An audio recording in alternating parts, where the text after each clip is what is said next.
While other folks been working by the light of day.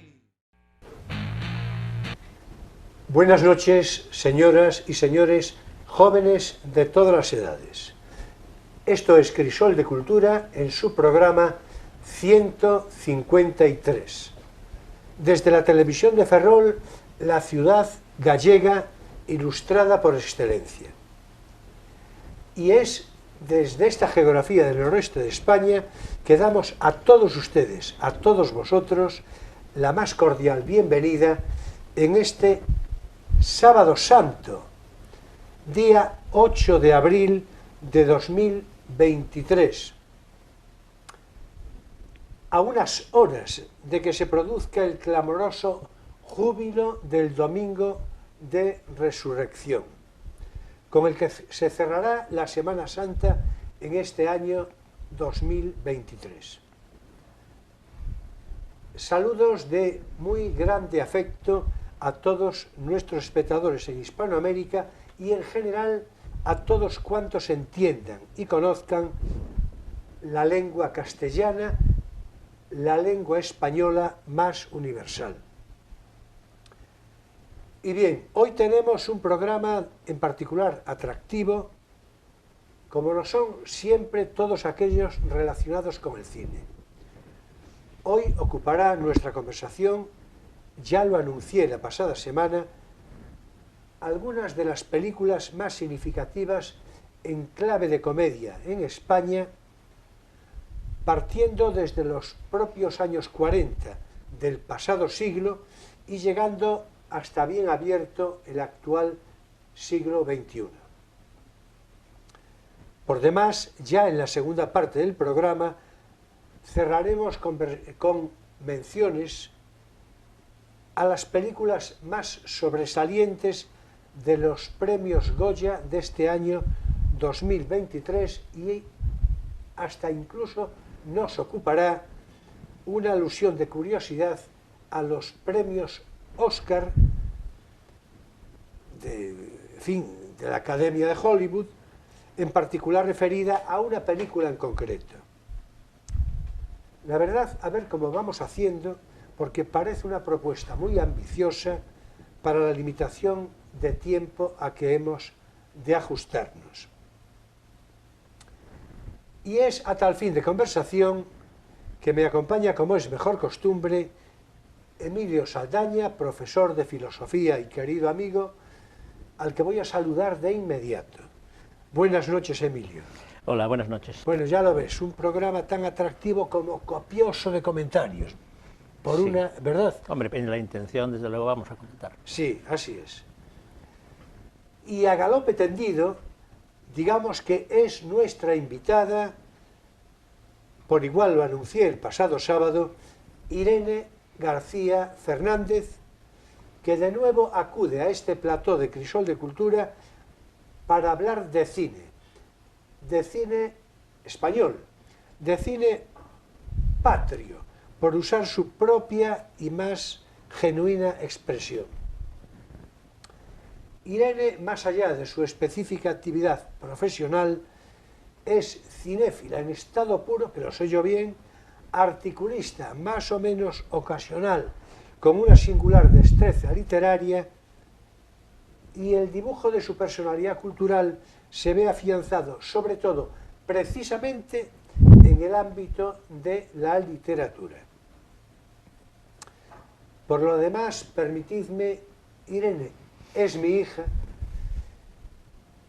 y es de comprender que ha de complacerme mucho saludarla, muy especialmente. Bueno, buenas noches, Irene, bienvenida de nuevo a este plató de Crisol de Cultura. Un placer recibirte. Una vez más. Así es, así es. Muy bien. Bueno, pues bien, yo creo que considerando lo ambicioso del programa y el tiempo, la limitación de tiempo, por otra parte habitual, creo yo que estamos en situación de abrir la conversación sin más trámite, de manera que, si te parece, si os parece, pues a eso vamos. Podríamos empezar, si quieres, por el año 1945, con la película La vida en un hilo, una película, por otra parte, para nosotros, en fin, una particular emoción en el recuerdo, ¿verdad? La vimos tantas veces, ¿no? La vida en un hilo, dirigida por Edgar Neville, si te parece así, y si prefieres otra alternativa, pues, en fin, tú como gustes. Así que adelante, Irene, como quieras, como te parezca. Bueno, me parece bien empezar por esa, por lo menos a nivel cronológico, que es mucho más fácil para seguir posteriormente. Yo creo que es una película que desgraciadamente no ha tenido a lo mejor tanta difusión como debería a nivel de espectadores, yo creo. A mí me costó mucho conseguirla y me quedé en DVD, o sea que imagínate el formato, no es que haya sido mucha evolución, no ha tenido. Y me gusta especialmente, ya no solo por el planteamiento en sí del argumento, sino porque aporta, por así decirlo, una visión diferente de lo que podríamos imaginar en un principio, ¿no? Que en el momento en el que la protagonista se encuentra con la pitonisa, pues está la parte de, yo quiero ver el futuro, no, es que yo te cuento el pasado. Y ella, no, pero yo el pasado ya me lo sé, qué gracia tiene que me lo cuentes. Y es ahí en el momento en el que lo que le plantea es, bueno, yo te digo el pasado que podría haber sido y no fue. Entonces, creo que es una visión bastante original. Bastante más interesante que predecir el futuro. Efectivamente. ¿Estamos de acuerdo? Hombre, más original, desde luego. O sea, sí, el pasado que pudo ser, ¿no? Y no fue. Sí. Y que pudo haber sido crucial para tantas cosas, ¿no? Continúa. Bueno, yo creo que además... Por cierto, no me fijé, pero Realización ya nos ofreció algún fotograma de la propia película. Eso me pareció así de refilón, sí. ¿no? Sí. Bueno, yo es que además creo bastante en eso, porque creo que todos en el día a día, pues cada paso que damos, cada giro que decidimos, realmente te lleva a un tipo de destino u otro. Entonces, realmente, la base argumental de la película sí tiene coherencia con el mundo en el que vivimos normalmente. Y bueno, la película, pues a mí me parece muy bonita, tiene un punto de comedia, por eso la tratamos hoy, no es solo el argumento como tal. Y a mí es que me gusta mucho verla, no me canso nunca, y creo que tiene además un final para el espectador que quiera, que se anime a verla a raíz de este programa. Creo que tiene un final, bueno, muy emotivo y bastante original. Bueno, hay que decir que la película, ya te voy a pasar a ti, la película es muy divertida, ciertamente, sobre todo por el personaje de quien pudo haber sido, es decir, por la circunstancia que pudo haber sido. O sea que la vida habría sido mucho más divertida para la persona en cuestión de haber tomado una decisión y no otra. Yo creo que esto es algo que no diré que sea aplicable a todas las vidas, pero en una muy buena proporción, sí. El haber hecho algo, no haberlo hecho, eso, pues, en fin. Además, es una pregunta que todos nos hemos hecho muchas veces. ¿Y si hubiera decidido tal cosa en vez de la que realmente decidí? ¿Y si hubiera escogido esto en vez de esto otro? ¿Y si me hubiera pasado esto en vez de haberme pasado aquello otro? Son preguntas porque, en fin, la identidad de las personas es memoria. Y la memoria es siempre el cuestionamiento de lo que pasó y de lo que podía haber pasado, de lo que recuerdas y de si lo que recuerdas es como lo recuerdas o lo has cambiado o lo han cambiado a otros. Sí, es que además eso te acompaña toda la vida. Sí, quiero decir, te acompaña, es recurrente, ¿no? Estaba pensando yo ahora que en la ciencia contemporánea, desde, digamos, el impacto de la mecánica cuántica, ha surgido este tema de si las opciones son simplemente meras posibilidades que se truncaron, las opciones que no se eligieron en su momento, o realmente se han realizado pero en un universo paralelo, de manera que cada decisión que tomamos genera una escisión de, digamos, líneas de destino, líneas de futuro, y por tanto universos paralelos que continuamente estarían multiplicando y ramificándose al infinito. Bueno, yo que Cada siento, decisión cuántica generaría un universo nuevo. sí, sí, yo que siento Entonces, una particular simpatía por lo cuántico. Claro, lo que quiero decir es que esa vida que tú dices que podía haber llevado es real en otro lugar. Esa es la idea de una interpretación A mí en cuántica de particular ahora, me complace muchísimo. ¿verdad? Que en otro universo seas... Sí, sí, sí, sí. Otra sí. persona. Sí, porque yo tengo derecho a otro universo. Claro, podría ser Manuel I de Exactamente. Castilla y León. Y quinto de Alemania. Bueno, y de Galicia, ¿eh? Bueno, Claro. va de suyo. Exactamente. Sí, pero eso me complace mucho. Y repito que parece, en fin, una butada así un poco lo de decir simpatía por lo cuántico. Pero es cierto. Es un pero tema de cierto. ciencia ficción muy contemporáneo. Incluso la idea de que podrías saltar de un universo a otro y te encontrarías con tu yo alternativo, que es el rey Claro. Manuel I, o con Sí, el otro, que sería justamente. el mendigo Manoliño Justamente. de la puerta de Sánchez. Justamente. Sí. De hecho, si hablamos de esto en los Oscars, la película de los Oscars de Todo en todas partes juega precisamente con esa idea. Pero bueno, no quiero anticipar. Eso sí, eso será hacia el final del programa. Bueno, en todo caso,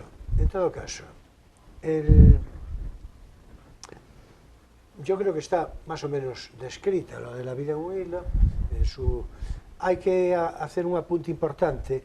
La película está dirigida por Edgar Neville. Edgar Neville, al que ya nos referimos en este programa en otras oportunidades, fue un hombre meritísimo, como escritor, como ensayista, como dramaturgo, como diplomático. Ahí tenemos la vida en un hilo, fotogramas que...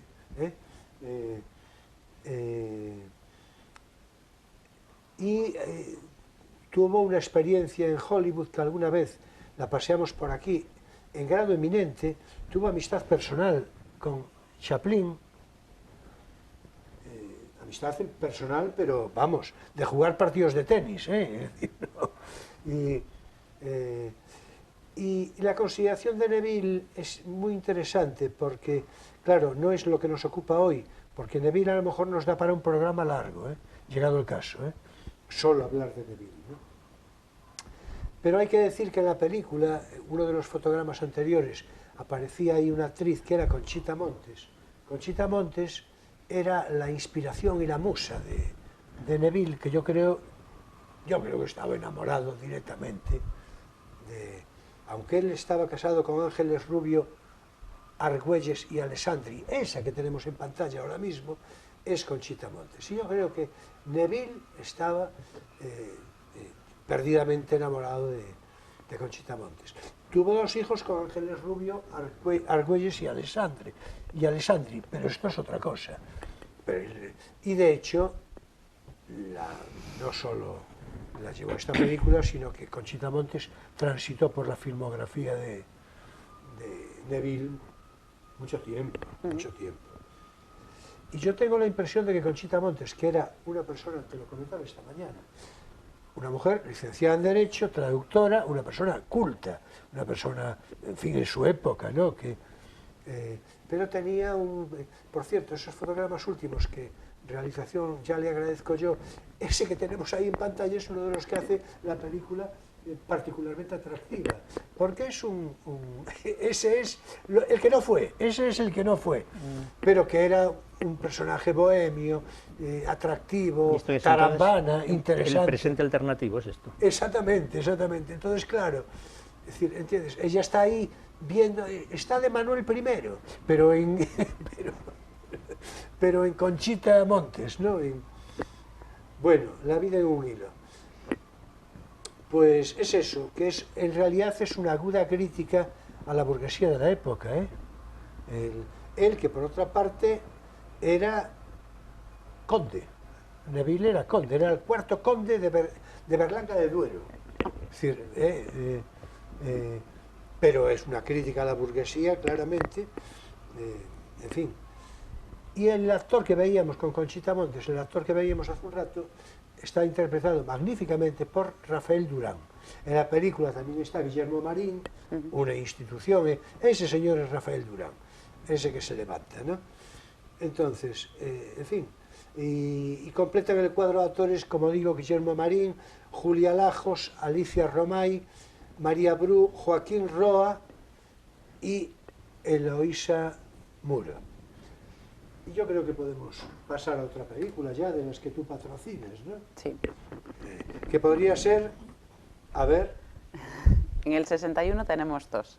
Entonces, Bien, pues venga, empieza por la que quieras. La venganza de Don Mendo. Exactamente, que además es una especialidad tuya Sí, sí. y una emoción nuestra compartida también.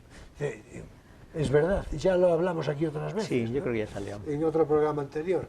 Pues venga, vamos con La venganza de Don Mendo, que es del año 61, como bien dices, y está dirigida e interpretada de manera principal por nuestro admiradísimo Fernán Gómez. Adelante. Bueno, yo es que me quedo con esa versión, que sé que hay alguna otra, pero creo que no en formato película, pero solo me vale... Yo creo que por lo menos hay otra película, ¿eh? Sí, como película. Yo... Que comparte alguno de los actores. Sí, pero sí, y probablemente la de Saza. Probablemente Ahora la de no me Saza acuerdo, Tornil. pero sí que hay. Hay bueno, también ya. de Manolo Gómez Bur una versión. Sí, Sí, yo creo que de Gómez los Bur. dos. Además, Pero yo los no sé dos. si llega a ser película. De todas formas, solo me vale Fernán Gómez, porque... No, a mí también es la que más me gusta. Sí, sí. bueno, es que yo... además el cartón piedra, todo. Es, Sí, que, sí. es que no hay. Es que, en fin. Pero bueno, yo creo que la propia estética y toda la plástica de una representación de un teatro que no es, también es lo que forma parte un poco de la originalidad, ¿no? de la propia película, que sea una representación, pues eso, de una bambalina, un teatro que no existe, Claro, para... claro. Ahí tenemos fotogramas magníficos, ahí tenemos... El Haya. Exactamente, el Haya, exactamente. Don Mendo. Don Mendo, y ahí tenemos a Paloma Valdés haciendo de Magdalena, Esa mala pécora. que hay que sí, exactamente, que hay que decir jubilosamente que Paloma Valdés todavía vive, ¿eh? Sí. Tiene 80 Pues y tiene que pico de tener años, mucho, sí. pero todavía vive. Y hasta creo, y en todo caso se lo deseo muy fervidamente, que creo que está muy bien, quiero decir, dentro de la edad que tiene. Pero claro, Paloma Valdés para mí siempre será esa la que se ve ahí. Magdalena. Magdalena. Es decir, bueno, hay otros intérpretes como Juanjo Menéndez, el propio Joaquín Roa, que también participa, como vimos, en La vida de un hilo. Antonio Garisa, por supuesto, claro. Sí. Antonio Garisa, que es fundamental para... Es que son todos muy buenos, ¿eh? Sí. Es la verdad. Vamos a ver. No hay uno malo. Es que será, claro, es que será una conjunción de actores, que lo vamos a ver en otras películas dentro de un rato, ¿no? Una conjunción de actores en ese tiempo que en realidad parece providencial. Es una cosa como mágica, porque, a ver, puede haber un actor, uno, dos, una actriz, una, dos, pero tantos y tan buenos. Yo creo que eso es una reproducción por ósmosis, es una cosa, es que no sé cómo decirlo. Y dices muy bien, por supuesto. Bueno, entonces, esa obra, hay que decir, claro que está basada en la obra de Pedro Muñoz Seca, de igual título, La venganza de Don Mendo, y yo creo que no debe de haber nadie nacido que la haya visto y que no le haya gustado, o que haya leído el libro y que no le haya gustado. No le voy a decir a Irene que nos recuerde algunos de los tramos del libro, pero Irene se lo sabe de memoria, entonces quede constancia de que se lo sabe de memoria. Es que claro, lo que está parodiando la obra es el teatro romántico, o tardorromántico, histórico, en fin, exagerado y un poquito increíble, y lo hace con tanta gracia, Sí. especialmente en el nivel técnico, de los versos, de los juegos de palabras, de la parodia de la poesía, en la que se expresaba ese tipo de Don Álvaro o La fuerza del sino y similares, Sí. ¿no? Entonces, claro, si perdemos un poco de vista ese trasfondo literario, a lo mejor se nos queda como sin un referente fundamental de los de la obra que la hacen tan graciosa, claro. Sin duda, sin duda, sin duda. Yo es que veo estos fotogramas, los que realización nos está sirviendo ahora mismo, y es que ya casi oigo a una y otro. Es decir, en Sí, lo a mí que me se pasa están, en también. lo que se Yo a están él, diciendo. sobre todo, Sí. con ese tonillo En en lo el que que se habla en la están diciendo. película. Porque yo creo que ahí le está diciendo que se van a ir, ¿verdad? Que no es ahí. Que no, que le va a contar. Ah, que le va a contar, que le va a contar. Que le va a Ya veis contar. que claro, es decir, es lo que yo decía. En fin, bueno, La venganza de Don Mendo es una película recomendabilísima. Bueno, es una pieza teatral, naturalmente, pero llevado al ámbito del cine es muy recomendable. Pasaréis un rato magnífico, que por cierto está trasladado al cine de un modo fidel y teatralizado. Sí, Es decir, pero es directamente. importante entender que no es una película que filme la realización Ah, no, teatral, no, Ah, no, no. sino que es no. una película teatralizada. Exacto. Sí, justo, Como, justo. yo que sé, Querelle de Brest, Sí, de Fassbinder, ¿no? justo, Esas películas sí, con sí, sí. esos decorados voluntariamente, o como alguna obra italiana. Claro, no algún- está filmado sobre el teatro, no. algún no. Fellini, ¿no? Está ¿Sabes? Esos- justo. A lo que se llega sobre todo por los decorados. Los decorados son voluntariamente, en fin, teatrales y poco verídicos, ¿no? El fuego. Me recuerda los mares estos de Fellini, que eran unas cosas que se movían así. Sí, cierto. Y yo creo que la inspiración de Fernando Ferrán Gómez, que era un hombre, en fin, que poco es el elogio, ¿verdad? Él tenía una elaboración, digamos, intelectualizada de todo eso, Sí. y está claro. También veía el mar de Fellini, ¿entiendes? Él, y entonces lo Y la, trasladó. la Venecia de Casanova, Exactamente, la Roma del Satiricón, todo es muy teatral, son unos decorados, en fin, que no engañan a nadie. Bueno, pues entonces, si os parece, pasamos a la siguiente. Sí. También del año 61, una película muy divertida también. Adelante, 3 de la Cruz Roja. cierto. Que yo quedé así un poco... La vi muchas veces de pequeña, ahora hace un montón de años que, A no que no la confundir veo. con Las chicas de la Con Cruz las Roja, chicas, no. que es Que otra además película. no se llevan muchos años, creo, entre, Claro, porque están próximas en el tiempo. entre No, una las- y otra. las Porque chicas de la comparten Cruz Roja- algunos de los actores, además. Sí. Pero es otra cosa, es otra Sí, película. Las chicas de la Cruz Roja también es muy divertida, ¿eh? Y muy propia Sí, de la pero época. mucho menos. Es decir, muy... No, pero que es... A ver, es que era un tiempo optimista. Es una cosa curiosa, considerando, claro, la sociedad española empezaba a mejorar. A recuperarse. A mejorar. Y a mejorar. Y eso se trasladaba claramente al cine. Es decir, entonces, Aparecían ya las, en fin, ilusiones pequeño-burguesas de aquella época, Cierto, ¿no? El cierto. cochecito, el pisito en propiedad, en las efecto, vacaciones, en- están en todas las películas de aquella Sí. época, En efecto, todos esos, en efecto. las vacaciones pagadas. Entonces, por cierto, en 3 de la Cruz Roja, vaya en su memoria, a ver si la citamos el próximo día, Laura Valenzuela, Sí, que acaba de murió hace morirse, poquito. era una de las 3 chicas de la Cruz Roja. Es decir, ¿no? La otra me parece recordar que era Katia Loriz y Concha Velasco. Y Concha Sí. Velasco, sí. Creo que sí. Bueno, pues vamos con 3 de la Cruz Roja, que es muy divertida. Año 1961, repito, dirigida por Fernando Palacios, con guión de Pedro Masó y de Vicente Coello, Ahora que acabamos de citar, y cuentan al personal a ver de qué se trataba.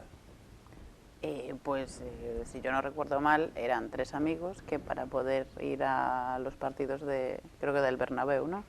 ¿Puede Bueno, ser? todavía se llamaba Chamartín porque Bernabéu estaba todavía vivo. Bueno, pero yo ya no Bueno, viví me ese parece que no era contexto. Bernabéu todavía, me parece bueno, que pero no. era para ver el fútbol. Efectivamente. Sí, pero en el estadio del Real Madrid. Se alistan como voluntarios, ¿no? de Cruz Roja, y a partir de ahí yo creo que al final sale un poquito de... Conoce todas las anécdotas del no cine. sé, de espíritu social y bueno, se desarrollan ellos un poco, bueno, son relaciones interpersonales, ¿no? Las que conviven en la película, pero bueno, al final hay ese espíritu de ayuda. Sí, al final casi resulta heroico. Sí, tal cual. Triunfa el espíritu de la Cruz Roja, ¿no? Claro, Es un poco haciendo bueno el la espíritu moraleja, de la, claro. en efecto, haciendo bueno el espíritu de la Cruz Roja, ¿no? Sí. Y por cierto, quien viviera esa época se daría cuenta de que es una película que obedece a su tiempo, quiero decir de una manera directa. Eso no era impostado, porque podía ser un guión impostado. Eso era cierto. Ahí lo tenemos, los tres de la Cruz Roja, ahí los tenemos. Ahí los tenemos, que hay que verlos, ahí están los tres. Claro, ellos le echan cara a la cosa, ¿verdad? Y dicen, hombre, y ahí está Jesús Puente, que es el jefe, pero hay que ver... Además, yo diría que Tony Leblanc tenía por aquella época casi en exclusiva ese papel de Sí. cara, de pícaro ahí, Sí. de la España pobre de la posguerra. Hace de ese mismo papel en muchas películas. Sí, es que además lo bordaba. Sí. Es que lo bordaba. Porque Tony Leblanc es un hombre que aquí estamos diciendo vaya en su memoria. Vaya en su memoria a Tony Leblanc un día. Mira, por cierto, ya que estás aquí, pues un día a lo mejor tendríamos que dedicarle un programa a hablar de Tony Leblanc y de todas sus películas y de la referencia sociológica que supuso, es decir, Y del boxeo, Sí. de la resurrección con Torrente. Hay Hay tantas cosas que se pueden hablar. Claro, así que por lo tanto, si te parece, a ver si te lo recuerdo al final del programa, pero vaya ya el compromiso con los espectadores, el próximo al que vengas, Tony Leblanc y su filmografía, si te parece. Sí, sí. Bueno, ya dijo que sí. Está apalabrada. Apalabrada. Bueno, estupendo. Pues vamos con la siguiente, que la siguiente es muy interesante, ya hay un salto de años, Sí. pero 1988, el mejor año de la historia. es el mejor año de la historia. Ya me imagino por qué. Porque es cuando nació Irene, que naturalmente se puede decir, porque anda que no tiene edad para todavía decir eso. ¿no? Pues sí, llegará un momento en el que no lo diga. Sí, por eso. Bueno, pero ahora sí. Yo he escogido Mujeres al borde de un ataque de nervios. Lo hablábamos Sí, un poquito un poquito. hace un rato con Emilio, que él se ha desencantado con el paso del tiempo de Almodóvar. Que en aquel tiempo me gustaba mucho, pero que después, por un lado se ha amanerado, por el otro lado ha perdido aquella gracia gamberra que tenía, ha mejorado técnicamente, pero se ha empeñado en convertirse en un, en fin, director de melodramas de los años 50, con una estética de los 80. Eso no me convence. Pero bueno, esa película sí. Bueno, porque era Esa y además muy aquellas anterior otras. todavía, claro, quiere Sí. decir a lo que estamos Desde el ahora. 88, pues fíjate, debía de ser que la cuarta o quinta película todavía. Sí, vamos a ver, no sé si cuarta o quinta, en cualquier caso, tengo que decir que yo en lo personal, a mí no me gustaba, a mí Almodóvar no me gustó al principio, pero no me gustó nada. Es decir, Porque era muy antisistema. al principio, no, bueno, pero podría no ser por eso, es decir, otras cosas, no, Hombre, era muy provocador. no, sí, pero... No solo en sus películas, sino él como personaje público. Sí, con los sí, dúos por supuesto. de mamarracha, como Sí, decía él sí, mismo, justo, con McNamara. justo. No, todo eso, aquello sí, era sí. muy chocante. Sí, eso le sobreañadía además, ¿no? Y después lo veía yo, pues eso, bastante insustancial, más allá de lo que pretendía, ¿no? Bueno, McNamara, por cierto, Es que entonces no tenía las pretensiones que tiene ahora. O sea, lo que pretendía era mucho menos y lo alcanzaba mucho más. justo. Entonces, ¿qué ocurre? De hecho, yo escribo algo por entonces, en términos críticos de Almodóvar. Mujeres al borde de un ataque de nervios, sin embargo, sí ya me gusta. ¿No te gusta? Es decir, Hombre, sí, ella tenía una factura diferente. Todavía en ¿Qué he hecho yo para merecer esto? Se veía un poco torpe. cierto. Y especialmente en el sonido. El sonido de esa película es malísimo. ¿Cómo es posible? Que ya no es la primera película. Ya pasó Pepe y Cibón, ya pasó Laberinto de Pasiones. Y esa película todavía la oyes hoy en la televisión y se oye fatal. Sí, porque tiene momentos estridentes. No, pero yo prefiero Entonces- ya para seguir los propios, lo que dicen los personajes. No está, el sonido no está a la altura de una película de esa factura, para la... Sí, en expresión. todo caso, a mí es una película que me gustó especialmente, tú ya lo sabes también, lo comentamos esta mañana, tú y yo. Es la primera película en la que yo digo, esta sí, Sí. que está basado en el monólogo, bueno, inspirado, en el monólogo de Cocteau, La voz humana, Sí. como una referencia, digamos, inspiradora. ¿no? Tiene varias referencias. Sí. Tiene como una referencia inspiradora notable. Y dices tú, tiene Sí, porque ella varias. está colgada ahí de ese novio que no le hace caso, que la engaña, y está siempre esperando un poco la llamada y redentora que no funciona. Pero tiene muchas más referencias debajo. Ellos son dobladores, por ejemplo. Sí. Sí, dobladores, sí, sí. y la película que doblan allí al principio es Johnny Guitar, de Nicholas Ray. Dime que siempre quisiste que volviera, siempre quise que volvieras. Dime que me estabas esperando, te estaba esperando. Utiliza eso para reflejar la situación real de ella, que te estaba esperando y tú nunca, y eres más falso que un doblador de cine. Por eso me gusta. No, bueno, Tiene muchas no, cosas no, esa digo, película. no, porque no, digo que por eso me gusta, por la originalidad de cómo explota una determinada situación. Por eso iba yo a decirte, a ver, cuéntanos, dile ya que ya empezó, ya abrió el camino Emilio, ¿de qué se trata? A ver, ¿cómo es? ¿De qué va la película? Pues es que es muy complicado de explicar eso. Sí. Bueno, no una de creo, las, no sí, hombre, creo. una de las peores tramas para explicar, porque Sí, es muy bueno, ella se complicado, hay queda muchas embarazada. Claro, es que son casuísticas, vamos, que se encuentran a la vez. Ella se queda embarazada justo cuando él, que creo que se llama Iván, si no me Sí, sí, sí, oye, él desaparece, pero a partir de ahí empieza. Y ella se llama Pepa. Ella se llama Pepa, efectivamente. Entonces desaparece, empieza a buscarlo simplemente para decirle que está embarazada, que ya luego lo que fuese a pasar pues no se sabe, pero no consigue Pero encontrarlo. él, de hecho, ya la ha abandonado, lo que pasa es que ella se resiste a reconocerlo. Pero luego a partir de ahí empiezan a entrar muchísima gente. Entra en escena el hijo de él, la novia del hijo, que es Rosy de Palma. Porque la verdad que el reparto está genial. Entonces salió bien, yo creo que en parte un poco por el elenco. Y a partir de ahí... En aquel tiempo, yo supongo que todavía, no sé, pero en aquel tiempo era muy buen director de actores y de actrices, vamos, sobre todo. Lo que pasa es que al final se ha quedado, yo creo que siempre con las prácticamente mismas personas, entonces es mucho más fácil moverte. Él tenía en aquel momento a Carmen Maura, de Musa. Y dejó de tenerla. Y dejó de tenerla y ahí tuvo, yo creo, un bache, pero bueno. Pero bueno, le duró, sí, bueno, un tiempecito. Volvió otra vez con Volver, precisamente, una de las cosas que vuelven es Carmen Maura. Sí, pero yo creo que volvió se volvió a marchar. Hombre, es que ella era todo en aquellas películas. ¿Qué he hecho yo para medir esto? Es todo Carmen Maura, todo. Yo creo que luego a lo mejor, esto es una impresión personal mía, yo creo que acabó cogiendo el relevo Penélope. Penélope, sí, pero no sé. Pero ya es otro tipo de actriz, otro tipo de persona. Quiero decir, es que no es que sea una copia por la que pueda sustituir. Entonces, claro, también en ese sentido, pues es un choque un poco de trenes porque, bueno, pasas a tener otra.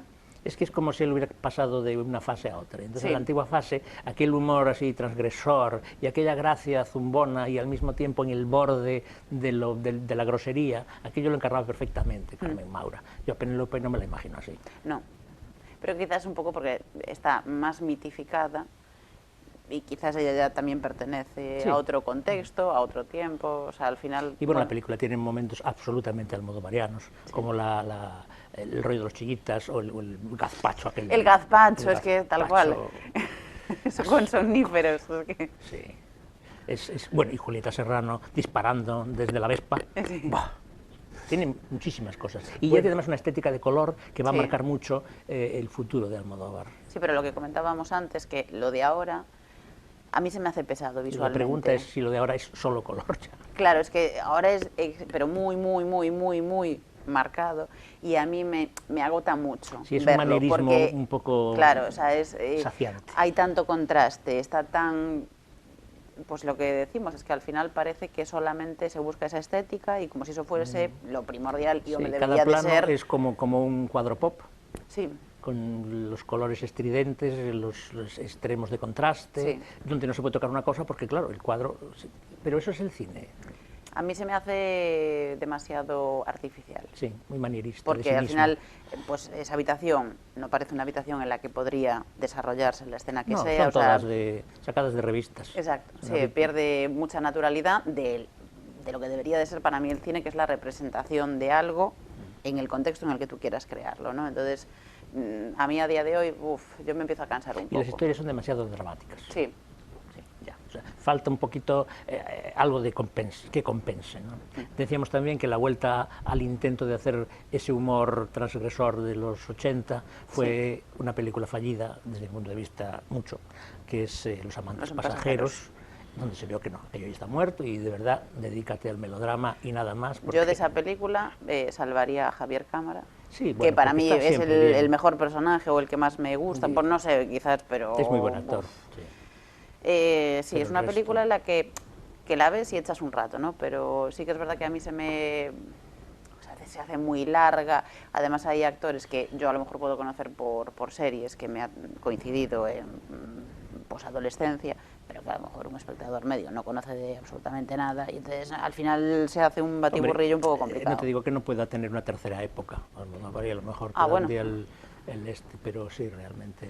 En fase de salida, pues sí. A lo mejor sí. Vamos a ver. Si se redime... Hombre, ahora que va a ser, yo que sé, un académico, o... Bueno, quiero decir, en la historia, él ya es un gran maestro, ya se puede medir con Sirk y con Hawks, y con él, pues ya está. Entonces ahora que has conseguido lo que querías, a ver si te relajas un poco y vuelve... Y lo haces mejor. Algo de, claro, con algo de vidilla y algo de cosa. Bueno, no sabéis lo que siento tener, que ya veis que yo estuve callado todo el rato, porque Eso es lo que sientes, ¿no? me parecía, sí, porque me parecía interesantísimo y fecundo lo que estaban hablando entre... Hay otra cosa que no hemos y Emilio. subrayado, que es las músicas de Almodóvar, Sí. que en ese momento empiezan a ser músicas, o sea, las bandas sonoras, a contener músicas de referencia que a partir de las películas se van a hacer famosas. La recuperación de La Lupe, de Chabela Vargas, de mexicanos y de gitanos, de Sí. películas del Bambino. Realmente él hace una investigación ahí en esa música melodramática que le gusta y es una de las señas de identidad que yo creo que también se ha perdido un poco en las últimas películas. Yo creo que eso lo que menos, en comparación. O sea, quiero decir que puede ser de lo que más se salve a día de hoy, pero bueno, un poquito más, sí, a lo mejor diluido. En todo caso, yo creo que en general hicieron una descripción magnífica de la película Mujeres al borde de un ataque de nervios y por extensión del Almodóvar actual, con lo que en general estoy yo totalmente de acuerdo. Totalmente de acuerdo. Un poquito por contraste. Entre aquello y esto. De hecho, hay un Almodóvar, entre Mujeres al borde de un ataque de nervios, hay un tempo intermedio, y antes no, y después tampoco. O bueno, en fin, con el tono crítico que merezca. En todo caso, la película, porque hay que redondearla, la película es más o menos lo descrito, que sí, que tiene su complejidad y demás. Ya veis que aquí se sugirieron ahora mismo situaciones y momentos. Y canciones, porque se me había citado La Lupe, la canción de la película es teatro. Sí, justamente. Esto, en fin, yo creo que es una invitación sin más para ver la película, porque pasaréis un momento divertidísimo. Oye, y para oír a La Lupe, dilo también, que la pobre señora estuvo muy de moda después de la película, tuvo aquí como 10 años de resurrección, pero luego ahora ha vuelto al... Sin embargo, Chabela Vargas yo creo que quedó más. Sí. Pero bueno, teatro. Bueno, en todo caso, la síntesis del argumento de Mujeres al borde de un ataque de nervios es un poco lo que venía sugerido.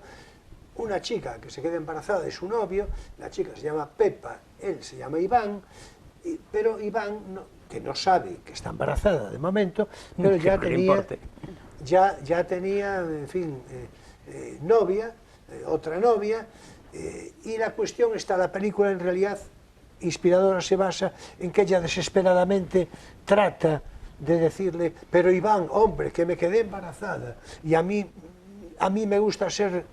Que no hay que lo encuentre, básicamente.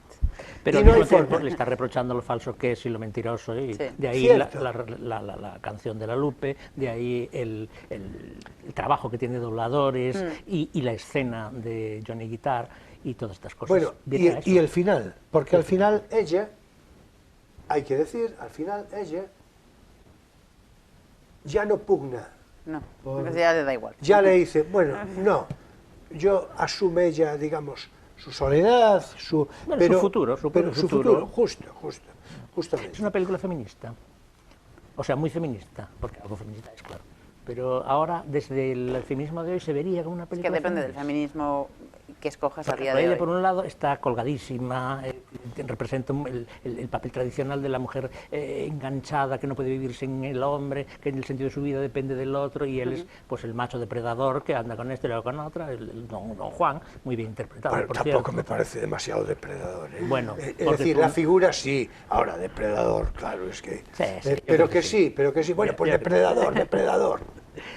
Pero por otro lado, al final las mujeres son las que toman todas las decisiones en la película y son las que salen adelante, y él queda ahí un poco como un tipejo. Bueno, a ver, Sin más. también una cosa es que seas feminista y otra cosa es que también es cierto que el contexto que te pueda a ti surgir en cierto momento, es decir, pues, somos mujeres, somos feministas, pero somos personas y tenemos unos sentimientos. Y el ser humano se encuentra, yo creo que en dicotomías morales o de sentimientos encontrados muchísimas veces. Entonces, a veces no llegamos a ser o no podemos ser lo que queremos, a lo mejor de manera idílica como discurso, porque al final tú tienes unos sentimientos y pues que te guste este señor y ya está. Y esto también hay que darlo como válido, ¿no? Y que tú misma yo creo que caigas también en ese proceso. Eso creo que es lo que hay que dar por más válido.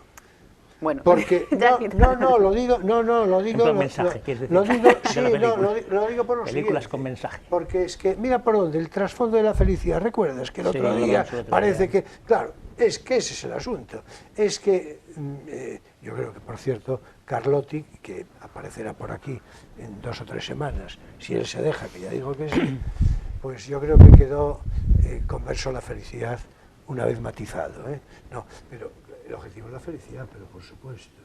Entonces, no la bronca, ¿entiendes? Pues, no, pero bueno, claro. Quiero decir que incluso también hay una parte, yo creo que feminista, de que pues a lo mejor tú pasas por ese proceso, asimilas tus propios sentimientos y a lo mejor incluso en el transcurso de cierto tiempo, pues al final dices, bueno, pues yo sola, ¿no? Como le pasa a ella. O sea, quiero decirte que al final es un proceso vehicular de... Una situación de dependencia tóxica, la supera claramente. Pues hay muchísimos casos en el día a día, quiero decir, y tú lo ves en tu amiga o en la del más allá, claro, o un hombre también, o sea, quiero decirte, por eso al final también hay que reducirlo a personas, seres humanos y sentimientos. Bueno, pues nos ha pasado. Fue muy simpático, muy interesante, pero no podemos pararnos en eso, Pero fue, simplemente subrayo la frase de hace un rato, que cuando citaste tú lo del feminismo, porque fuiste tú el incitador. El instigador, sí, totalmente. Exactamente. Irene dijo, depende de qué feminismo. Es interesantísimo esto. Claro, del enfoque, de qué feminismo. Sí, lo que pasa es que eso sería otro debate. Claro, por supuesto. No, por eso ya no llegamos a ni cine, ni nada, y me jubilo yo aquí. No, pero que es interesante la postilla, ¿no? Bueno, en todo caso, dígase por último que los intérpretes principales fueron la ya repetida y admirada Carmen Maura, Antonio Banderas, un jovencísimo Antonio Banderas, sale por allí el pobre tomándose gazpacho. Julieta Serrano, que hay que ver. Espléndida. Haciendo de una señora que se quedó en los 60. Exactamente. Literalmente, vamos. María Barranco, Rosy de Palma, que una cosa picasiana donde las haya, Guillermo Montesinos. El taxista. Exactamente. Kitty Mamber, Chuslan Preave, vaya en su memoria, Loles León y Fernando Guillén. O sea, es que hay que ver... Que no se puede un casting mejor que No, por eso. Estamos de acuerdo. ¿Cómo te va a salir mal? Exactamente, estamos de acuerdo. Bueno, pues muy bien. Bueno, pues aquí donde lo veis... Nos estamos comiendo. Sé si el problema es que yo tengo avisado ya el contertulio de la semana que viene, porque si no ibas a tener que venir la semana próxima. Porque yo también trabajo. Esto empieza, es una cosa que hay que tener. Sí. Esto empieza a degenerar un poco. Bueno, tienes muchísima suerte porque la siguiente película no tenemos casi nada que contar de ella. Porque ya lo hemos contado, creo que todo. Sí, bueno, pues en anteriores programas. Sí, bueno, pues mira, un apunte mínimo para Primos del año 2011, que ya tengo que entrar en el intermedio. Venga, adelante. Nada, que vean el programa anterior y ya está. Bueno, pero dile algo a los espectadores de ahora mismo. Para mí uno de los mejores tríos de actores trabajando juntos, Kim Gutiérrez, Raúl Alévalo y Adrián Lastra. Bueno, un planteamiento de una comedia, de un verano... durante unas fiestas de un pueblo y que la vean. Eso es lo que le puedo recomendar, porque es maravilloso. Bueno, ahí tenemos un magnífico fotograma que nos acaban de servir de realización, que hay que ver qué magnífico fotograma. Ya dice ahí una comedia de Daniel Sánchez Arévalo, hay que decir que fue el director, claro, y el guionista, y que tuvo un premio Goya a la mejor interpretación masculina. Es así, ¿no? Sí. En Kim Gutiérrez, ¿no? ¿O no? ¿O fue en...? No, aquí yo creo que no le tocó. Bueno, en todo caso, estaré diciendo bien, que tuvo un premio. A lo mejor no fue, es que yo me acuerdo que Adrián Lastra estaba compitiendo, pero le tocó a La piel que habito, es que a lo mejor nos estamos yendo un poquito. Bueno, pues que nos lanzamos ya me vais disculpando porque no tenemos mucha seguridad. Esto es la capacidad de improvisación que tenemos, claro que es también parte de nuestro encanto. Es decir, ¿no? ¿Estamos de acuerdo? Sí, sí, sí. Bueno, pues vamos a ver, en todo caso, lo que sí es cierto, pero fetén de cierto, año 2011, Primos, director y guionista Daniel Sánchez Arévalo e intérpretes principales los antecitados Quim Gutiérrez, Raúl Arévalo, Adrián Lastra, Inma Cuesta, Antonio de la Torre y Clara Lago. Bueno, pues lo vamos a dejar aquí, que nos queda una, pero tendremos que entrar en ella con calzador y a galope tendido después de Ahora es tiempo para nuestro espacio divulgativo No tienes por qué saberlo.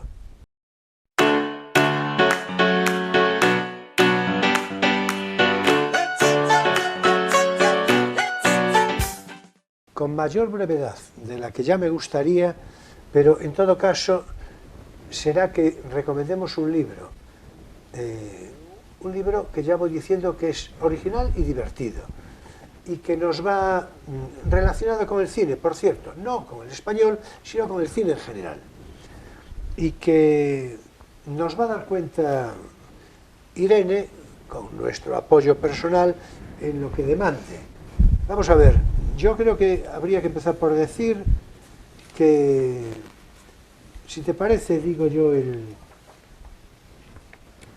título y todo esto, y así ya entramos un poco. Vamos a ver, el título es Sinopsis de cine, el montaje del escritor. Esto de el montaje del escritor es un subtítulo que conviene al fondo del contenido, ¿verdad? Sinopsis de cine, el montaje del escritor, por Ángel Sanchidrián, que es el autor, y esta que manejamos hoy está editado por Tim Mas en su primera edición del año 2017, o sea que está relativamente cerca. Vamos a ver, cuéntanos muy brevemente en qué consiste esto. Pues es un libro de humor, ¿vale? O sea, lo que busca es hacer un resumen caricaturesco de películas. Está ordenado por bloques, por géneros, drama, acción, comedia, infantil.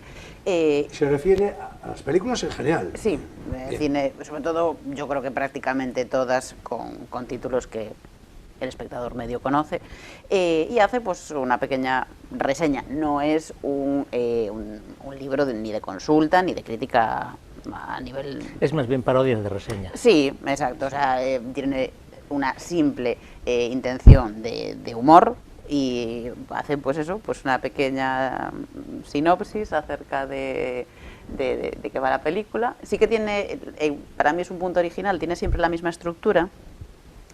Los títulos empiezan con, bueno, pues hoy he visto lo que sea y os voy a contar un poco, ¿no? Y entonces a partir de ahí, efectivamente, te explica de una manera pues muy original, ¿no? Y muy divertida la trama de la película, y siempre se apuntan las mismas frases, que es lo que sea, que es lo que le da calidad a la película, ¿no? Siempre tiene como esa coletilla. Sí, paródicos también de los críticos de cine. Que, por cierto, vale más conocer la película para entender la sinopsis, porque sí, si porque si no tiene ningún tipo de sentido, sí, no puedes porque la compararla gracia con la de estas realidad. parodias es que conozcas el referente, si no te Pero bueno, en pierdes. este caso son bastante fáciles de conocer. Sí. Si te gusta un poquito el cine, entonces es... Sí, porque son películas casi todas muy conocidas, ¿no? Sí, clásicas, El diríamos, Padrino, incluso. La Naranja Mecánica, Moulin Rouge... Sí.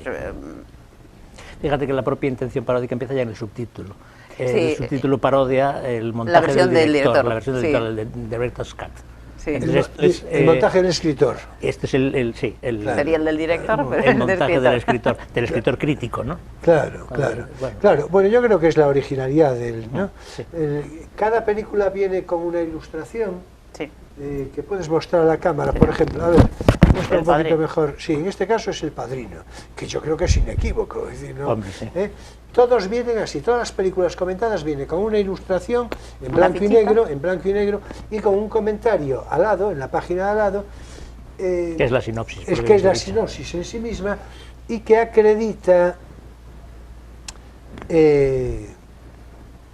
un lenguaje, digamos que en jerga, Muy castizo, muy castizo, ¿no? Muy Sí, ahora vamos a tener y ya que ocasión para de muestra un comprobar, botón, ¿no? Sí. yo le voy a pasar el libro a Emilio y le voy a pedir que por favor lea estos 2 párrafos. A Emilio ya le dije cuáles, que es la ventaja. Es decir, entonces, Sí. Está pactado. Estos son claro. 2 párrafos de la sinopsis del Padrino, precisamente de esto que acabamos de leer, pues este trocito de aquí. En efecto. La sinopsis se titula, bueno, pues hoy he visto El Padrino y os voy a contar un poco. Los de su familia se dedican al negocio de los bingos y los impas y te hacen ofertas que no puedes rechazar, como en la Semana Fantástica. Que además estos no se andan con chiquitas, no te etiquetan en las fotos en las que sales feo o te hacen un unfollow en Twitter, estos te disparan en toda la frutería o te dejan la cabeza de caballo en la cama y esa mancha no sale. Entonces monta la boda de la hija, decoradora de interiores ella, que es un despendole de yayas, calabresas y gente dando palmas. Y ahí montan una cadena de favores, pero la siciliana, que no son favores de bájame a por tabaco y ya que bajas, sube el pan. El que quiere un favor va a ver al padrino, aguanta los manotazos en los mofletes y se va despacito y caminando de espaldas, no sea que le caiga otro sopapo en la cara. Esa es la película que yo vi, esto es una realidad. Bueno, pues esta es la parte de la sinopsis del Padrino, según el Santidrás ¿no? Sanchidrián. Sanchidrián. No, vamos a ver. Yo creo que leer esto es reírse necesariamente Sí. y obedecer a una referencia de realidad cómica, pero argumental. inequívoca. Claro, Sí, la sí. comicidad está en la distorsión Claro, claro. de la película tal y como en la versión que te cuenta, ¿no? Pues decía yo que hay que saber la película. Sí, sí, Lo cierto. de la cabeza de caballo y la mancha Sí, que no sale claro. es una secuencia del Padrino, etcétera, etcétera, ¿no? Justo. Bueno, y ya por último, que es sería una forma de, pues, todos aparecen con la ilustración, como decíamos, y abajo hay una especie, digamos, De ficha. de sí. referencia de ficha. Pues si te parece, ya que hablamos del Padrino, lee a propósito, por favor, la referencia de ficha que da para que se vea a modo ejemplar y ya cerramos el. Subtítulo, 50 funerales y una boda. Género, acción, que parece un accidente. Reparto, familias, como en Los Simpson. Duración, 1509 muertos. Yo creo que está muy claro. Y así todo el libro, ¿no? Efectivamente. Exactamente, y así todo el libro. Yo creo que si no os animáis, desde luego perderéis un muy ¿En buen qué rato. editor está? En Timon Más, dijiste. Timon Más, Más, sí, sí. Timon Más. Esta es la edición primera del año 2017. Creo que tuvo... Seguramente reediciones. sí. Y actualización, creo, Claro, una actualización, metiendo versión alguna un poco más película. Es en pulida. realidad claro. muy divertida. Bueno, así que, en fin, sinopsis de cine. El montaje del escritor por Ángel Sanchidrián. Compradlo y pasaréis un muy buen rato leyéndolo, pero muy buen rato. Y siempre tendréis la referencia de películas ahí para decir, bueno, ¿y qué voy a ver hoy? Claro. Bueno, y hasta aquí nuestro espacio divulgativo. No tienes por qué saberlo.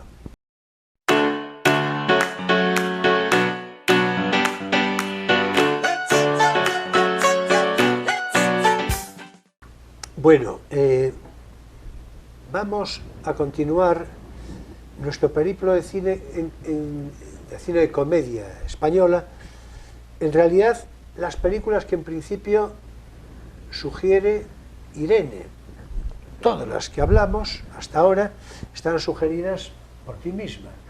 Y hay una para cerrar, una por otra parte que también, digamos, por nuestra biografía, también nos llega desde la emoción, por tantas cosas que naturalmente no le vamos a decir a los espectadores, que no les interesa demasiado, pero que también esta película tiene entre nosotros, ¿verdad?, un significado emotivo importante, ¿no? Pero que es una comedia magnífica, una parodia particular, y que no es sino, adelante. Mencionabas tú al final de Primos a Clara Lago, pues en este caso 8 apellidos vascos de 2014. Bueno, yo creo que esta, como fue muy taquillera, es prácticamente muy difícil que tengamos que explicarle a ningún espectador un poco el argumento, pero bueno. Bueno, pero expliquémoslo Sí, sobre todo a espectadores lejanos, ¿no? Ah, bueno, sí, Claro, a lo mejor hay claro, alguna persona que claro. no la haya visto.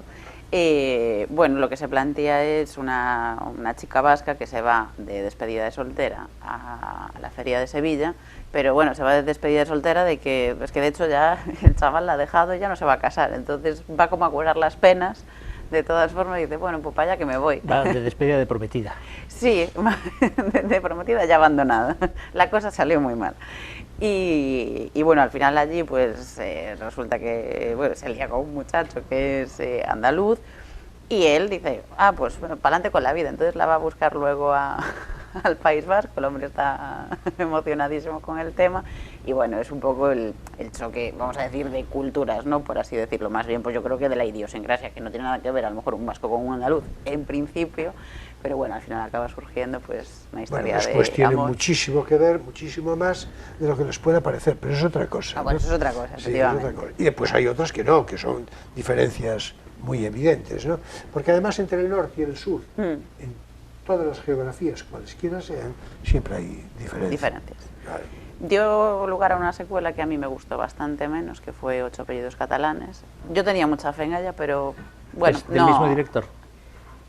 Pues ahora mismo Ah, pues yo ahora me mismo coges. no tendría yo... Supongo que sí, entiendo un poco por hacer saga, pero Bueno, hay que decir que el seguro, director de seguro 8 no lo sé. apellidos vascos, ya veremos si catalanes también, que acaso sí, Emilio Martínez Lázaro.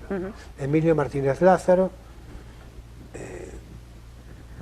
y los intérpretes principales, algunos ya dijiste, Clara Lago, Dani Rovira, Carmen Dani Machi, Rovira, que es el Carmen andaluz Lejalde. de Carmen Machi y Carre Lejalde, ¿no? El que hace precisamente de padre de Clara Lago, De padre vasco. exactamente. que hablando de eso teníamos que haber metido Airbag en todo esto. Hombre, pues sí. El concepto Como es el concepto. recomendación de película de comedia española, brutal. Pero bueno, pues otro día. Sí, claro, no se puede no se tener puede en meter cuenta que todo. enseguida No empieza estamos a a decir todo. estas No se puede cosas, meter todo. ¿entiendes? Entonces, claro, yo estoy de acuerdo con Airbag, claro, yo también estoy de acuerdo, pero en todo caso, hay que decir que la síntesis es la que comentó Irene. Rafa es el andaluz, Amaya es la vasca y el padre de Amaya, protagonizado por Carre Lejalde, pues es el que le exige a Dani Rovira que le diga cuáles son sus 8 apellidos vascos. Sí, bueno, porque al final el pobre lo hacen pasar de andaluza a que se haga pasar por vasco, es que la trama es... Sí, bueno, la película es muy divertida, sobre todo si hacemos extracción de algunas circunstancias que hay que verlas en clave de comicidad, como la referencia al terrorismo de ETA, etcétera, ¿no?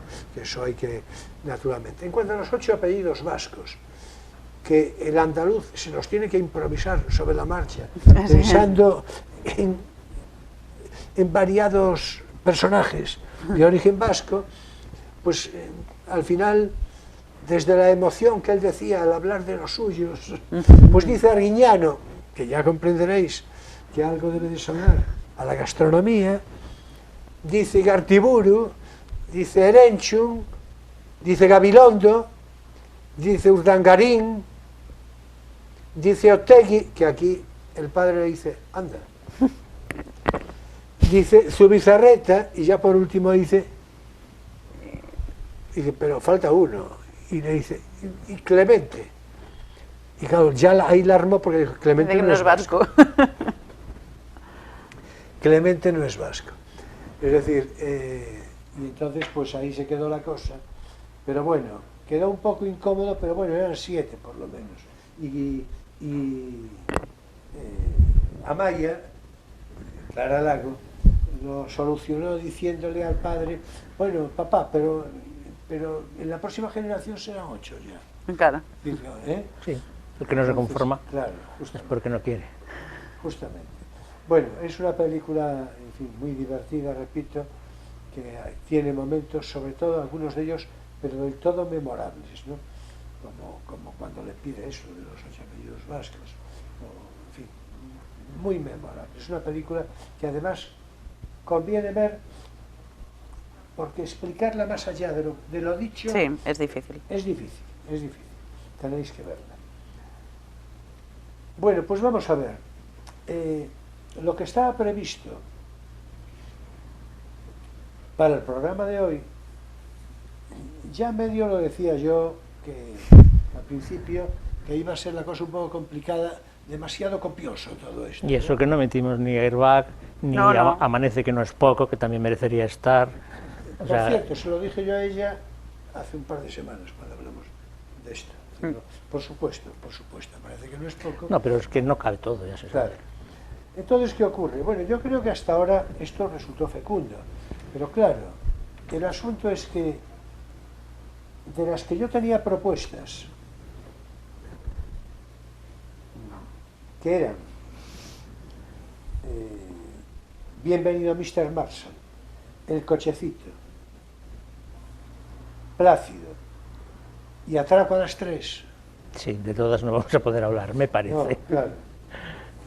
Y por otra parte, queríamos hablar de los Goya. Ujú. Bueno, vamos a ver. Yo ya renuncio por esta vez a hablar A de las mías, tuyas. salvo a una referencia a Atraco a las 3. Me Esta parece sí bien. quiero tenerla por un motivo, se lo voy a confesar a la audiencia, a los espectadores. Es que tengo preparado un tráiler que nos va a servir de realización de la película Atraco a las 3, y ese, ya que está preparado, quiero que sí se pase como una mención de curiosidad simbólica, humorística, en fin, vamos a ver. Atraco a las 3 es una película memorable, histórica, dirigida por José María Forqué, con guión de también Vicente Coello y Pedro Masó, con música de Adolfo Weidman, que por entonces era un músico muy conocido y muy participativo en cine, y tiene como intérpretes principales a José Luis López Vázquez, Casto Sendra Casen, Gracita Morales, Manuela de Sandre, Agustín González y Alfredo Landa. Y la trama consiste en que un grupo de empleados de un banco, descontentos con su trabajo, deciden planear un asalto, un atraco al propio banco, a su propia sucursal, y llevarse el dinero. Bueno, durante los preparativos aquello, en fin, es un contradios, una verdadera chapuza, pero bueno, esto ya, en fin, por no pararnos más. En todo caso, es una divertidísima comedia coral con actuaciones tan memorables como las que en este tráiler vamos a ofrecer, ¿no? Hay que decir que en aquellos diálogos fecundos y magníficos, en aquel guión, que no sé si lo dije, pero es una película del año 1962, hay un momento en el que ellos, que son gentes probas y empleados con una referencia moral y tal, dicen, yo no robaría nunca a un semejante. Y dice, pero un banco no es un semejante. ¿Cuánta razón tenía? Exactamente. Digo esta frase porque, en fin, y después otra es: el trabajo es la única lotería de los pobres, que también resulta muy emotivo, de verdad. Bueno, pues yo le voy a pedir a realización que por favor nos haga llegar ese tráiler en el que José Luis López Vázquez recibe a una mujer, a una chica. Caramba, señorita Katia. Encantado de verla por aquí. Fernando Galindo, un admirador, un esclavo, un amigo, un siervo. Pase, pase. Siéntese, haga el favor. Solo he venido para hacerle una pregunta. Usted pregunta lo que quiera. ¿Ha llegado una transferencia para mí? Pues no ha llegado, no. ¿Seguro? Seguro. La cuenta de usted la llevo yo personalmente. ¿Puedo pedirle un favor? Hecho. Cuando llegue esa transferencia, ¿quiere avisarme al York Club? Pero a mí sola, ¿comprende? Sí. Si hay alguien conmigo, usted no diga nada. De acuerdo. O sea que yo voy al George Club, entro en su camerino y allí está usted esperándome. ¿Sola? Y si no ha llegado la transferencia, ¿puedo ir también a decirle que no ha llegado la transferencia? Usted puede venir a verme cuando quiera. Siempre será bien recibido. Señor Galindo, que por arreglar el coche nos llevan 3.500 pesetas. No interrumpas. Si es que están al teléfono, hay que aprovechar ahora que no está don Pruden. Que sí, que lo arreglen, sí. Fernando Galindo, un admirador, un amigo, un esclavo, un siervo. Que sí, que lo arreglen. Pero nos quedará como nuevo, ¿eh? Pero qué culata ni qué piñones. Ah, bueno. Pues entonces que lo arreglen. Bueno, yo creo que, en fin, este apunte de imágenes es revelador, es saludable, es estimulante y es un monumento al ingenio, al humor y en todo caso denota el carácter histórico inmemorable de esta película extraordinaria, recomendabilísima. Atraco a las 3, por cierto, no quiero ir yo en demérito de nadie ni de nada, pero Atraco a las 3 tuvo una segunda versión no hace tanto, y yo no digo que no se vea, que lo que sí digo es que se vea esta, y después a lo mejor la otra, ¿por qué no? Pero esta primera, la de 1962, la que acabo de citar hace un rato y cuyas imágenes acabamos de ofrecer en un tráiler de una cierta curiosidad simpática, ¿no?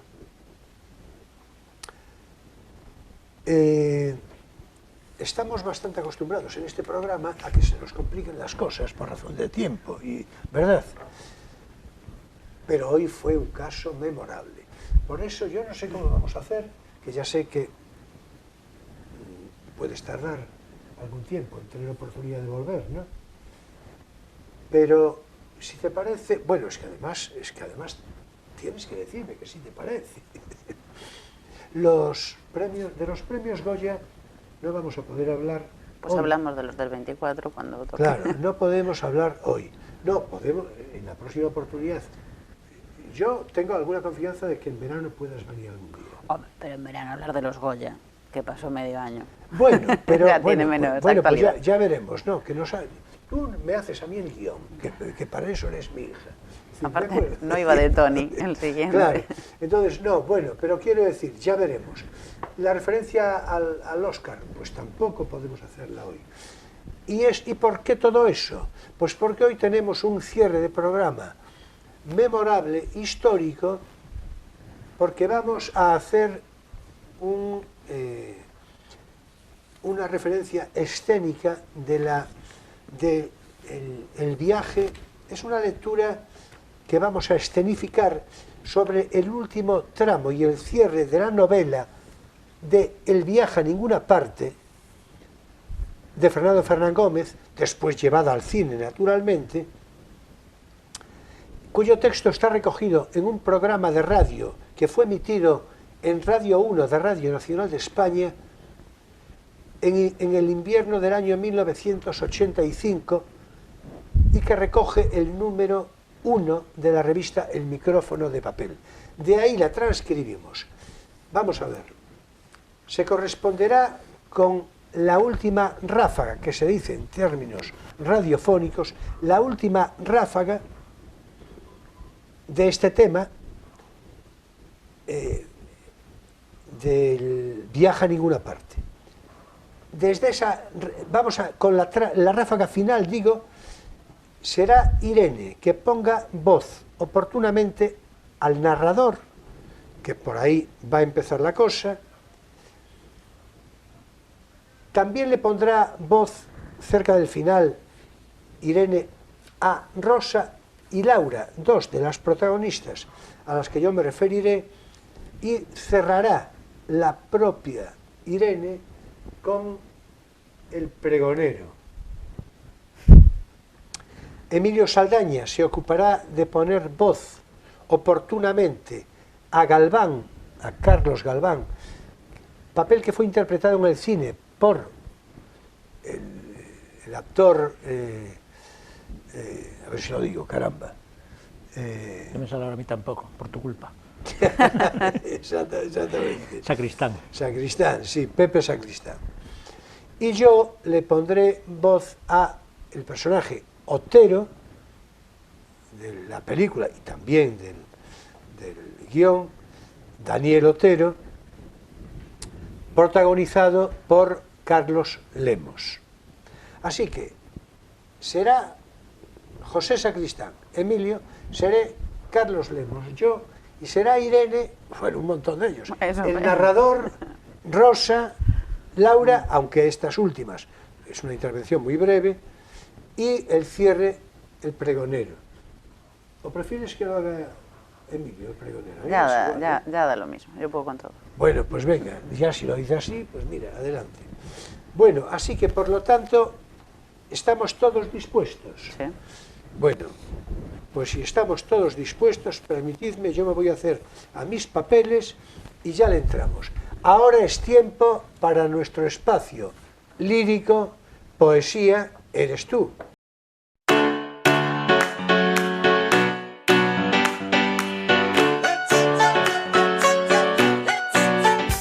Entra pues esa ráfaga última de El viaje a ninguna parte.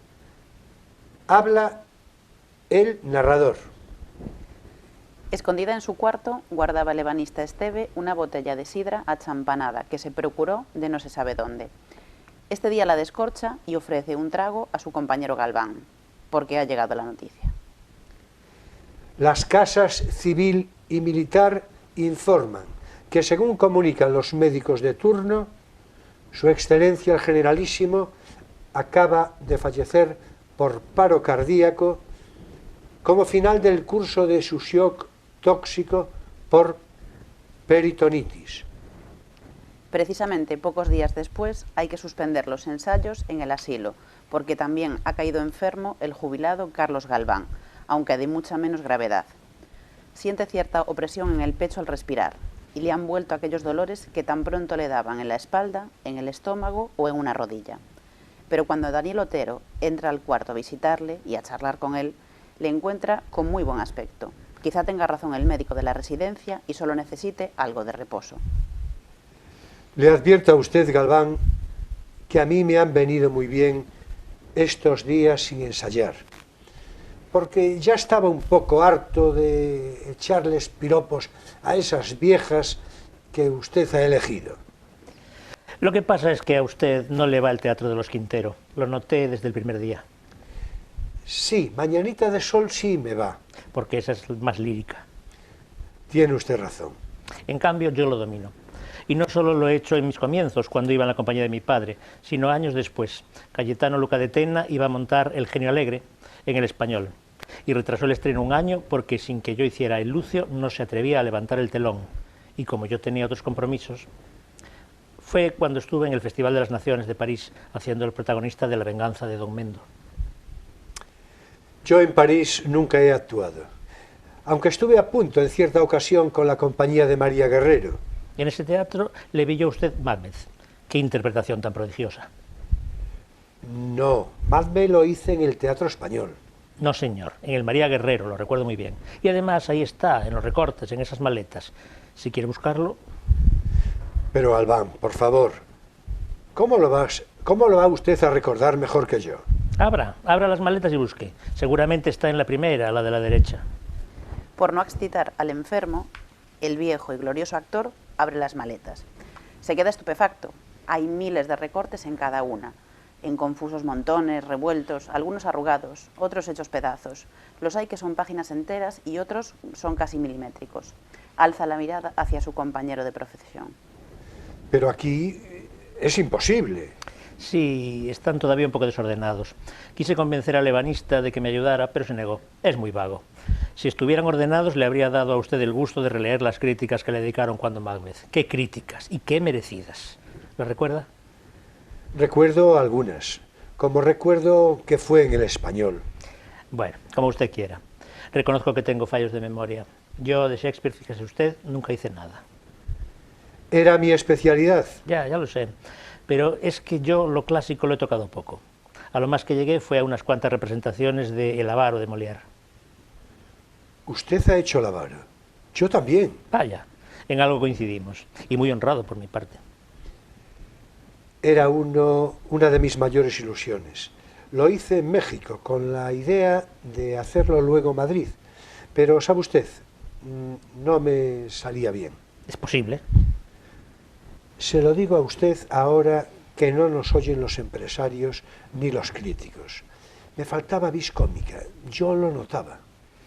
Puede ser, porque los piropos... Espero mejorar en los ensayos. Yo hice el avaro en París, porque después de lo de la venganza de Don Mendo, los organizadores del Festival de las Naciones exigieron que al año siguiente yo interpretara el avaro. Lo dirigió Marsillac, qué hombre más inteligente y qué preparado, que en realidad quería hacer el papel de Harpagon, pero como era condición del festival que lo hiciera yo, no puede usted imaginarse qué éxito. Me hago una idea, porque el público de París... Ovaciones, bravos, salidas y más salidas. Allí es costumbre que las damas lancen flores al escenario como signo de admiración. Todo el suelo acabó cubierto de flores. En América el público también es muy efusivo. Mucho, mucho. Más que aquí, ¿no le parece a usted? El de aquí es más frío que en otras partes. Estoy de acuerdo. No se puede decir porque parece uno un vanidoso, pero es así. En Buenos Aires, todas las veces que yo he ido a representar Otelo, el público aplaudía minutos y minutos puesto en pie. Luego entraban al camerino los actores argentinos, los escritores, las fuerzas vivas, y a la salida del teatro, una doble fila de admiradores aplaudiendo, pidiendo autógrafos. Exacto, exacto. Cuando yo hice allí El alcalde de Zalamea, con Carlos Lemos, ocurrió lo mismo. Las ovaciones eran más para Carlos, claro, porque no hay comparación entre personaje y personaje. Pero la noche del estreno entraron a mi camerino 2 productores con contratos para el cine. Me quedé allí haciendo películas. Por cierto, que eso fue una tortura para mi amante, Laura Cepeda, porque allí, cuando uno trabaja en el cine, en los periódicos le inventan a uno aventuras amorosas sin el más pequeño fundamento. Y no había manera de convencerla de que eran inventadas. ¿Y eran inventadas, Galván? En contra del diagnóstico del médico... ¡Ay! En contra del diagnóstico del médico del asilo, la enfermedad de Carlos Galván se agrava. Se agrava de una manera alarmante. Los dolores no cesan. La opresión del pecho aumenta. Sor Martirio, Esteve, Salcedo, el eximio Daniel Otero le hablan, pero él no les oye. En su mirada vacía se advierte que no les oye. Y habla Carlitos, el niño Galván. Yo no le llamo de usted porque es mi padre, sino porque no le conozco. Pues aunque no me necesites, Dice Rosa. me vas a tener para siempre, porque yo sí te necesito. Ya lo sabes, apréndete esta palabra. Y agrega Laura. Gracias por haberme traído a Venecia. Hoy, a las 6:30 de la tarde, en la residencia de ancianos San Carlos Borromeo, ha fallecido el cómico Carlos Galván. Se suplica a cuantos le han conocido que tengan para él un piadoso recuerdo.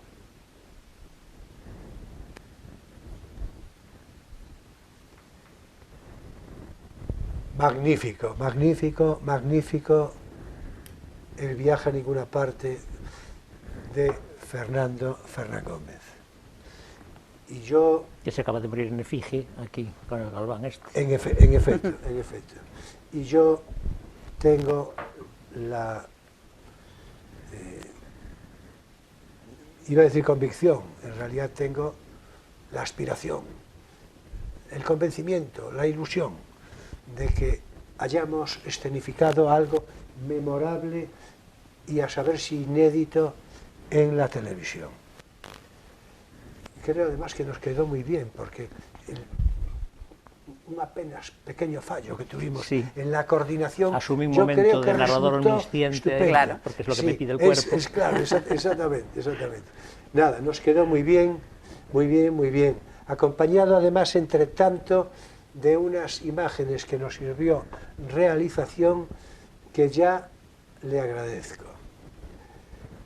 Bueno, y hasta aquí nuestro espacio lírico poesía eres tú.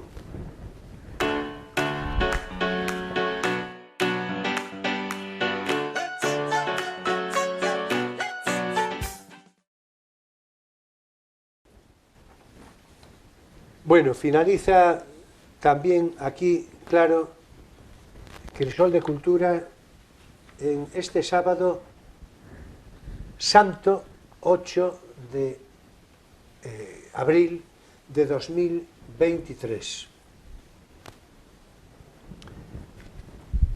Bueno, pues muchas gracias, Irene, por tu presencia, por tu conversación.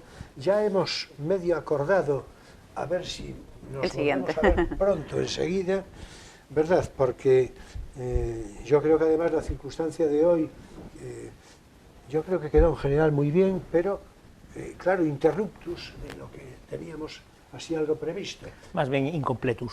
Incompletus. Muy bien, muy bien, muy bien. Apostilla pertinentísima. Oye, una cosa, entonces el próximo día que vengas, ¿qué será? Lo que nos faltó de hoy, más Tony Leblanc. Lo que haga falta. Bueno, a lo mejor los Goya ya no, porque yo creo que se nos va un poco de contexto, pero... No, yo creo que Tony Leblanc, sin perjuicio de que a lo mejor, mira, a lo mejor podemos adaptar lo de, no tienes por qué saberlo, el espacio intermedio, podemos adaptarlo a mencionar lo de los Goya, bueno, ya veremos. Ya veremos.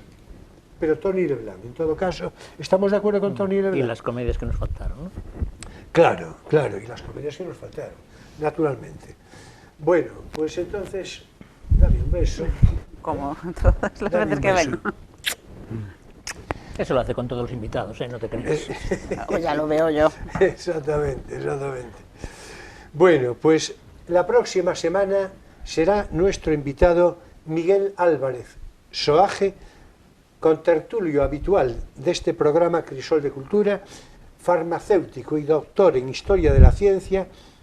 Será con él que hablemos del ilustre humanista Diego de Torres y Villarroel, nacido en Salamanca, España, claro, muy cerca del final del siglo XVII, transcurrió su vida todo a lo largo del siglo XVIII. Escritor, poeta, médico y matemático, sacerdote y astrólogo, catedrático de la propia Universidad de Salamanca, toda una fascinante personalidad original y heterodoxa, singular y fecunda. Ya es de ver un programa sumamente interesante, vamos, de no perdérselo, ¿verdad? Señoras y señores jóvenes de todas las edades, mi gratitud entera y toda por vuestra presencia fidel de cada semana, por vuestra aptitud crítica, también por vuestra simpatía.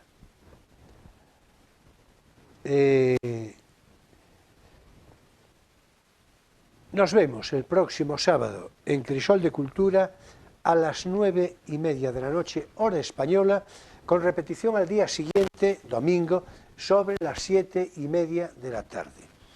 Por lo demás, se ha de recordar que todos nuestros programas anteriores están a disposición en YouTube a través de Internet, ofreciéndose los más variados asuntos relacionados con la cultura en su pleno sentido más universal. De tal manera que también por ahí os invitamos a participar de nuestra conversación. Queridas amigas, queridos amigos, si os parece, si les parece, nos vemos el próximo sábado en Crisol de Cultura a las 9:30 de la noche, repito, hora española. Como siempre, será un placer. Y bien, ya sabéis que paso lista. Muchas gracias, buenas noches y feliz semana.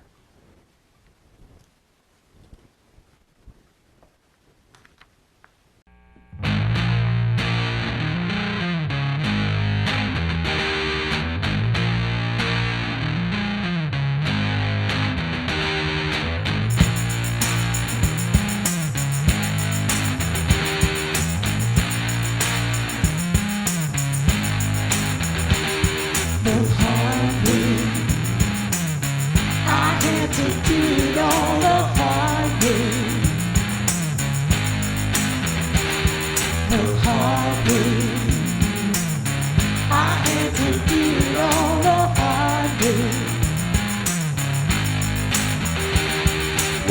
other folks been working by the light of day.